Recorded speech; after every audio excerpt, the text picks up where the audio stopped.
Hello friends, आज हम पढ़ने वाले हैं पूस की रात कहानी। भारतीय किसान की त्रासदी की गाथा स्पष्ट कीजिए। पूस की रात की समस्या गरीबी है, बाकी समस्या गरीबी के दृष्टि चक्र से जुड़ रही आई है। किसान राष्ट्र के पूरे सामाजिक जीवन का आधार है। उसके पास इतनी भी ताकत नहीं है कि पूस की रात की कड़कती सर्दी में बचने के लिए एक कंबल खरीद सके। दूसरी ओर समाज का ऐसा वर्ग है जिसके पास संसाधनों की इतनी अधिकता है कि उन्हें वह खर्च भी नहीं कर पाता।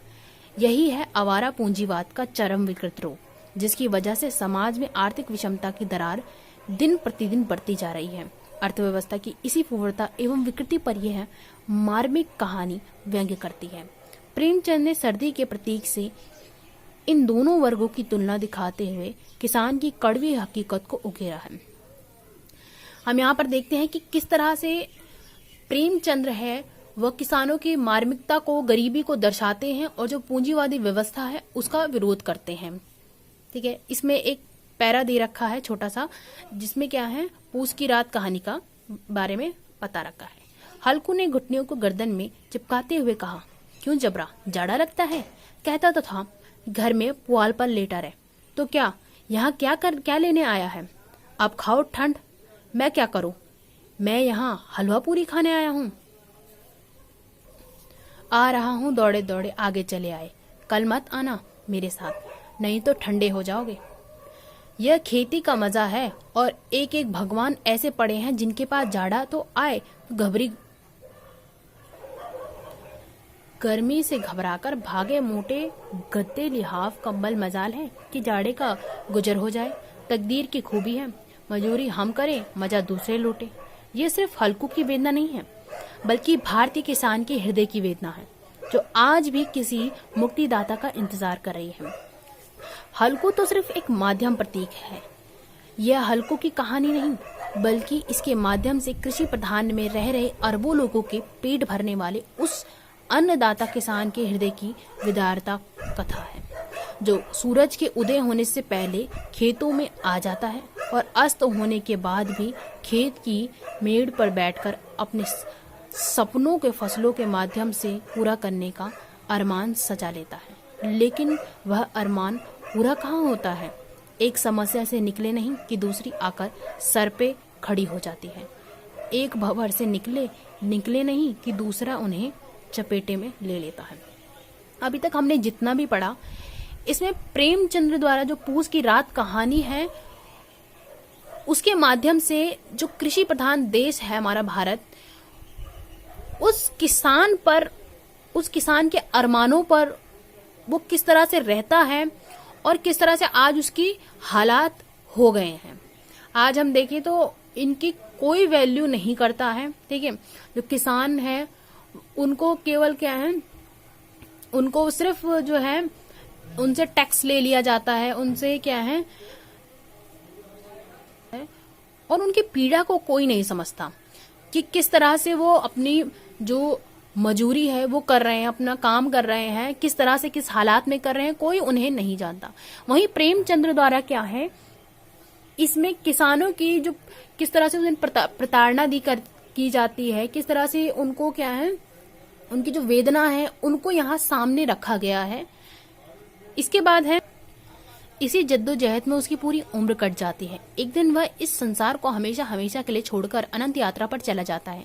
शोषण और संसाधनों के आसमान से वितरण पैदा होने वाली कृत्रिम गरीबी, जैसे आज की सामंती शक्तियां कायम रखना चाहती है। गोदान की होरी की तरह हल्को भी नियति है कि वह हर साल सेठ साहूकारों से उधार ले और अपनी सारी कमाई सिर्फ सूद चुकाने में खर्च कर दे।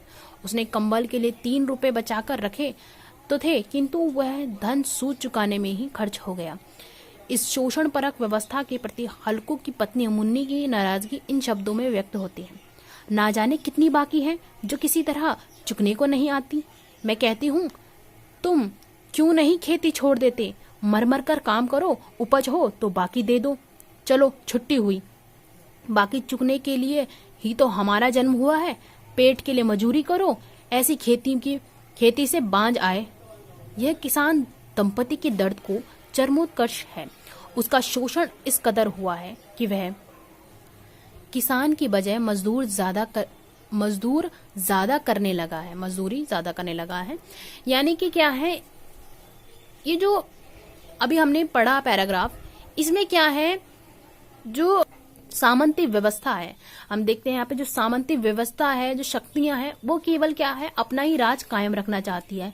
कि हम देखते हैं जो गोदान है उसमें भी किस तरह से जो होरी है, वो भी एक किसान था, किस तरह से उसकी हालत हो गई थी। ठीक है, वहीं हम देखते हैं हल्कू, जो हल्कू है उसको भी क्या है, वो भी साहूकारों से, जो सेठ होते हैं, साहूकार होते हैं, उनसे उधार लेता है। ठीक है, और फिर वापस चुकाने में ही उनका बहुत ज्यादा समय लग जाता है। ठीक है, इस वजह से क्या है, धीरे धीरे क्या है, वो उनके उसमें फंसने, इस व्यवस्था में जो शोषण परक व्यवस्था है उसके अंदर फंसते चले जाते हैं। ठीक है, तो यहाँ पर जो हल्कू है उसकी पत्नी मुन्नी, वो इस पर नाराजगी व्यक्त करती है कि किस तरह से हम यहाँ यही सब करने के लिए आए हैं, हमने इसलिए जन्म लिया है कि हम जो है ये सिर्फ चुकाने के लिए बने हैं, हम कमाते हैं खाने के लिए, मगर क्या है, हमेशा ये मजदूरी हमें क्या है, हमें चुकानी पड़ जाती है।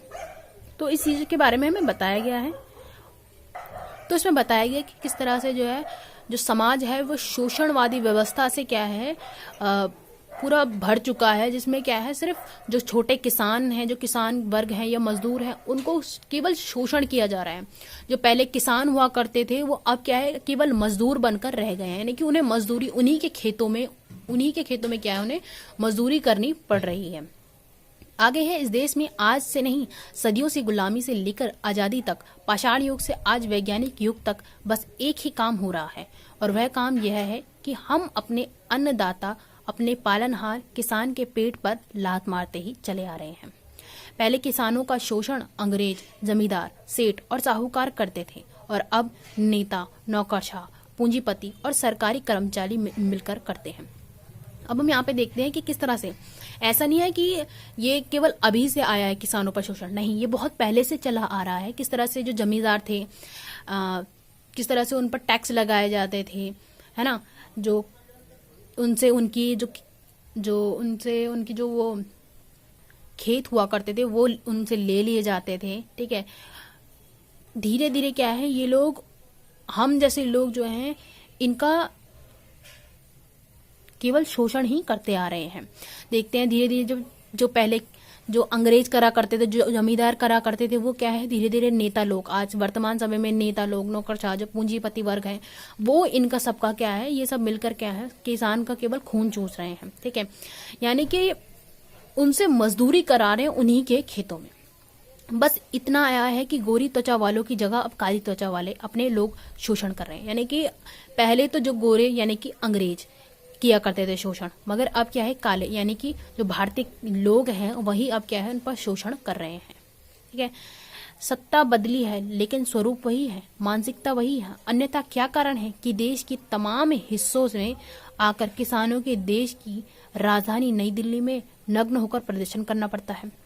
यानी कि अब बताया गया है कि किस तरह से क्या है, हम देखते हैं कि स्वरूप बदल गया है। यानी कि हमारा जो भारत है वो आजाद हो चुका है, मगर मानसिकता आज भी वैसी की ही वैसी है कि किसानों को बिल्कुल नीचा समझा जाता है, उनको उनका हिस्से का कभी मिलता ही नहीं है।